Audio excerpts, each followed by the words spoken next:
여러분 안녕하십니까? 오늘 2025년 10월 5일 주일을 맞아서 생명의 말씀 로마서 13장 8절부터 14절까지의 말씀을 나누겠습니다. 제가 11절부터 네 구절 봉독합니다.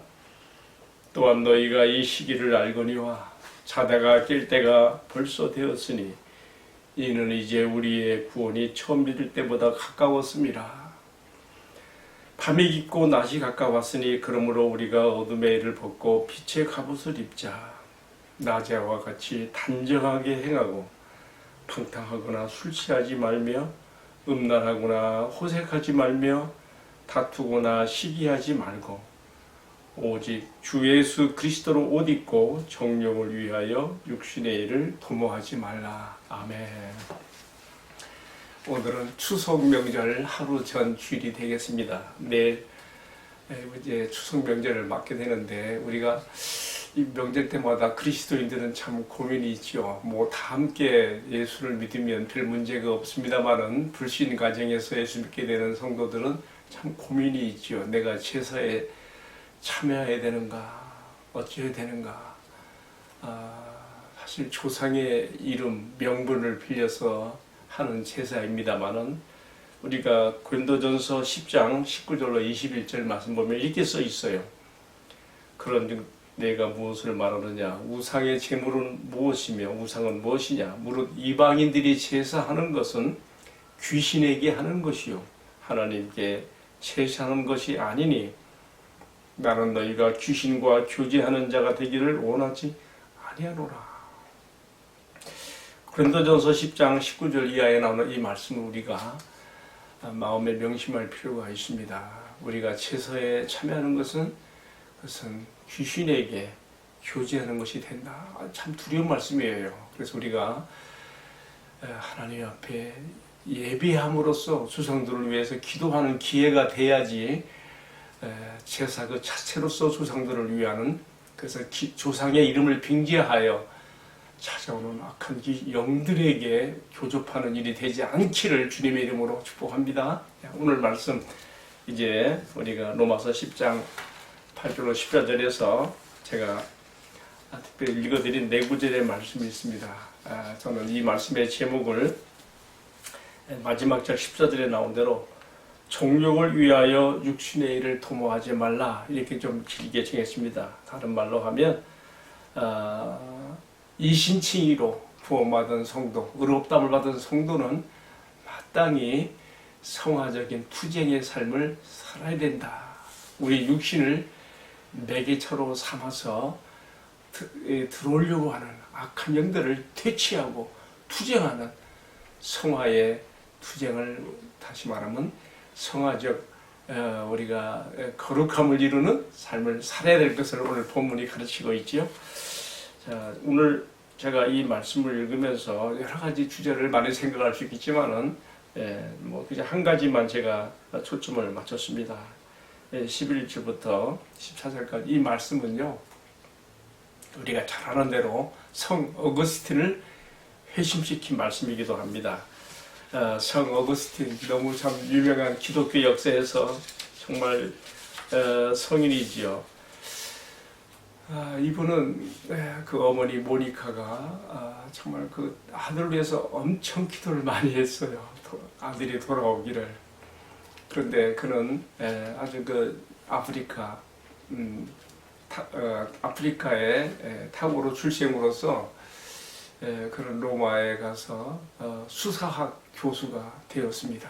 아주 유능한 교수가 되었어요. 근데 어머니의 간절한 기도가 있었기 때문에 당시 교부였던 암브로시스의 그러한 감화를 받아서 그리스도인이 되기도 해요. 그렇지만 온전한 회심을 하지 못하고 여전히 방탕과 술 취함과 호색과 음란과 이런 특별히 성적인 죄에서 벗어나지 못하는 고통에 그나마 시달리게 됩니다. 그는 어느 날 굳이 연도를 따진다면 386년 8월 여름 어느 날 그의 친구 알리파우스와 함께 마주 앉아서 이야기를 하고 있었습니다. 그 이야기가 뭔가 하면 당시 200년대에 정말 그 아프리카의 또 한 사람의 성인 안토니라고 하는 아주 놀라운 성인이 있었어요. 그는 정말 모든 자기의 재산을 다 가난한 자들에게 두고 동굴에 들어가서 정말 모든 수도자들의 정말 그 모델적인 인물로 많은 영적 체험도 하던 사람인데, 자기 친구와 함께 이집트의 수도사 안토니마에 대한 이야기를 나누고 있었는데, 그럴수록 그는 그 마음이 더 갈등과 번민으로 가득 차게 되었습니다. 그래서 그는 친구와 헤어져서 집으로 돌아와서 그의 그냥 해결하지 못하는 이 정령의 문제를 어떻게 하면 해결할 수 있을까 하고 고민하고 빠져있을 때에 정말 너무 자기 자신이 귀찮으면서 눈물이 쏟아지는 거예요. 회심의 눈물이 아니고 자기 자신에 대한 연민, 불쌍함, 처량함. 그때 어린 아이들의 노래소리가 담장 밖에서 들려왔습니다. 톨레레게 톨레레게 톨레레게. 이 톨레레의 뜻은 뭐냐면요, 집어서 읽어라, 집어서 읽어라, 그 뜻이에요. 어거스틴이 톨레레게라고 하는 그 어린이들의 그 노래소리가 담장 밖에 들려왔을 때 자기 옆에 있는 성경을 들어서 펼쳐서 읽었는데, 그것이 오늘 본문의 말씀이 로마서 13장 11절로 14절의 말씀인 거예요. 다시 한번 제가 읽어보고 싶어요. 너희가 이 시기를 알거니와 자네가 깰 때가 벌써 되었으니 이는 우리 구원이 처음 믿을 때보다 가까웠습니다. 밤이 깊고 낮이 가까웠으니 그러므로 우리가 어둠의 일을 벗고 빛의 갑옷을 입자. 그 다음에가 또 굉장히 그냥 도전적이에요. 낮에와 같이 단정히 행하고 방탕하거나 술 취하지 말고 음란하거나 호색하지 말고. 어거스틴은 특별히 이 문제에서 많이 괴로워했거든요. 다투거나 시기하지 말고 오직 주 예수 그리스도로 옷 입고 정욕을 위하여 육신의 일을 도모하지 말라 하는 말씀이었습니다. 이 말씀을 읽는 그 순간에 어거스틴은 가슴이 펑 터지는 것처럼 거기서 꼬꾸라지게 됩니다. 어린 아이들의 노랫소리가 들려와서 그가 성경을 펼쳐 읽은 로마서 13장 11절의 말씀이 하나님께서 주신 말씀이었던 거예요. 그는 여기서 결정적으로 하나님께서 어린 아이들을 통해서 나에게 말씀하셨구나. 로마서 13장 특별히 13, 14절의 말씀에서 팍 깨지는 거죠. 낮에와 같이 단정하게 행하고 방탕하거나 술 취하지 말고 음란하거나 호색하지 말며. 여러분, 이런 문제가 비단 어거스틴의 문제이겠습니까? 오늘 우리에게도 문제가 되지 않겠습니까? 정말. 그리고 오늘 저는 말씀의 제목을 정욕을 위하여 육신의 일을 도모하지 말라. 다시 말하면 너의 영혼은 이미 구원받았지만 육신이 연약한 거 알아. 그러나 육신의 연약함을 그대로 방치하지 말고 육신을 틈타서 너를 정복하려고 하는 악한 영들에 대해서 네가 대적하는 영적 싸움을 해야 된다. 성화적 투쟁을 해야 된다 하는 말씀으로 받게 될 것이지요. 저는 오늘 길게 말씀드릴 것 없이 육신의 일을 도모하지 말라. 정욕을 위해서 육신의 일을 도모하지 말라. 이 한마디 말씀에만 좀 주목하고 싶어요. 여기서 우리가 생각할 때에 육신의 일을 도모하지 말라고 했을 때 이 도모라고 하는 단어에 대해서 우리가 좀 생각해 볼 필요가 있습니다. ENIV 성경에서는 이 도모하지 말라 해서 도모, 이 말을 gratify라는 말을 썼어요. gratify the desires of the flesh. 육신의 도모. 이 gratify가 어떤 의미가 있는가 하면요, 이거 채우다, 기쁘게 하다, 또는 지불하다 뜻이 있어요. 말하자면 너로 하여금 죄의 낙을 즐기며 하나님으로부터 멀어지게 하는 육신의 생각이 이 너의 육신을 통하여서 너의 육신을 매개체로서 발산되게 하는 것에 대해서 네가 그렇게 되지 못하도록 육신의 일을 도모하지 말라. 육신이 그렇게 하게 되도록 너는 거기에 대해서 육신을 채우고 육신을 말하자면 기회를 주고 육신에게 기쁨을 주고 육신에게 무엇을 지불하는 그런 일을 하지 말라는 것이죠. 제가 원어적으로 그냥 설명하는 거예요. gratify, 채우다, 기쁘게 하다, 시부라. 뭐 우리가 뭐 좀 부끄럽지만 속된 말로 해봅시다. 내 육신에게 이제 그러지 않습니까? 하나님께서 우리에게 허락하신 건강한 가정의 그러면 성의 그러한 카테고리를 벗어나서 방탕과 방종을 흐르게 만들기 위해서 삐아브라 같은 말이죠. 막 그런 약을 복용해 가면서까지도 탈선하고 말이죠. 정욕을 추구하고 심지어는 뭐 우리 한국 사람들 그런 거 많아요. 뱀탕을 좋아하고 말이죠. 막 그 육신의 말이에요. 정욕을 보호해서 그것을 발전하기 위해서 말이죠. 오늘 주님의 말씀 우리에게 분명히 말합니다. 육신의 생각은 하나님과 원수가 되나니. 로마서 8장 7절의 말씀 아닙니까? 너희가 정욕을 위하여 육신의 일을 도모하지 말고. 이 한마디 말씀이라도 우리가 딱 붙들어야 되겠어요. 그래서 육신에게 너의 힘을 불어넣어주지 말라는, 기회를 주지 말라는 거예요. 그럼으로써 도리어 성령을 좇아 행함으로써 몸의 행실을, 육신의 소욕을 죽여야 된다고 하는 로마서 8장 우리가 13절의 말씀도 봅니다. 바로 이렇게 살아가는 것이 우리가 성화의 지름길이며 승리의 길인 것을 배웁니다. 오늘 저는 말씀을 시작하면서 이 문제로, 이 정욕의 문제로 많이 고민하고 괴로워했던 성 어거스틴에 대한 얘기를 했습니다.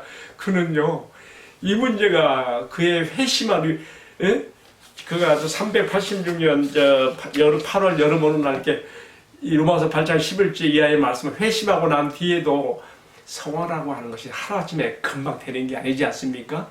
그래서 그는 계속해서 이 섹스니얼, 성적인 문제 가지고 막 고민하고 괴로워해요. 꿈에서까지도 막 이 성적인 문제 때문에 막 그 하나님 앞에 회개하게 돼요. 여러분, 어거스틴의 참여로 가면 읽어보세요. 저는 2번이나 읽었는데 참 이런 점이 좀 독특하더라고요. 오늘 이 본문의 말씀에서 낮에와 같이 단정히 행하고 방탕하거나 술 취하지 말며, 특별히 육신의 소욕이 가장 강하게 나타날 수 있는 음란하거나 호색하는 것에 대해서 네가 육신의 일을 도모하지 말아야 된다 하는 말씀으로 오늘의 말씀 제가 결론이라 할까요? 조명이라 할까요?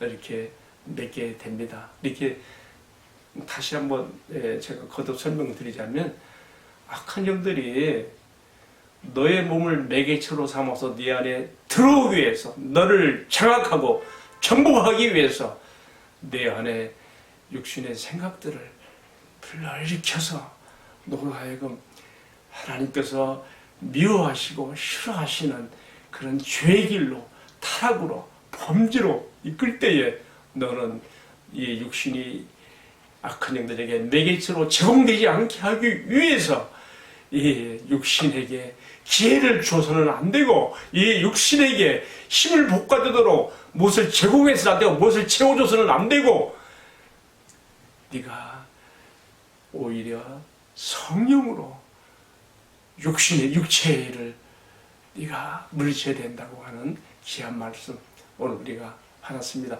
육신 자체는 이건 죄가 되지 않아요. 하나님도 우리 육신을 필요로 해요. 마귀와 악한 영들도 우리 육신을 필요로 해요. 우리 육신을 매개체로 해서 의의 도구가 되든가 불의의 도구가 되든가 둘 중에 하나입니다. 우리는 우리 하나님께 이신칭이 받은 자들, 하나님 주신 놀라운 그 사랑과 은혜로 믿음으로 구원받는 이 은혜에 들어온 자들은 또한 마땅히 이제는 우리 주님의 거룩한 형상을 닮아서 우리도 거룩함을 이루어가는 성화적 투쟁에 우리 삶을 드려야 되겠고, 그렇게 하기 위해서는 우리 육신이 불법과 범죄의 도구가 아니라 성령님에게 의의 도구로 드려지고 성령님의 지배를 받으며 살아가기 위해서 우리가 육신의 일을 도모하지 않는 일에 우리가 힘쓰고, 바로 성화의 투쟁을 통해서 우리가 점점 거룩함으로 나갈 수 있는 성도들이 되기를 주님의 이름으로 축복합니다. 기도하겠습니다. 주님, 오늘 우리가 성 어거스틴을 변화시킨 로마서 13장 11절 이하의 말씀을 읽었습니다. 낮에와 같이 단정히 행하고 방탕하거나 술 취하지 말고 음란하거나 호색하지 말고 육신의 일을, 정욕을 위해서 육신의 일을 도모하지 말라고 하는 이 말씀을 우리가 가슴 깊이 받아들입니다. 주님, 우리 육신을 매개체로 하여서 나를 장악하려고 하고 나를 타락시키려고 하고 나를 무너뜨리려고 하는 악한 영들의 기계를 물리치게 하시고 오직 성령님에게 길들여지고 성령님께 나의 주체를 드리며 성령님께 지배를 받음으로써 우리가 의의 도구로 이 몸으로 주님께 영광을 돌리는 우리의 남은 인생이 되도록 축복하여 주옵소서. 이 모든 말씀을 우리들의 존귀하신 주님 예수 그리스도의 이름으로 기도하옵나이다. 아멘. 예, 감사합니다. 내일 2025년 8월 6일 우리 고유의 명절 추석인데요. 모두가 다 주님 안에서 행복한 추석 명절 보내시기를 축복합니다.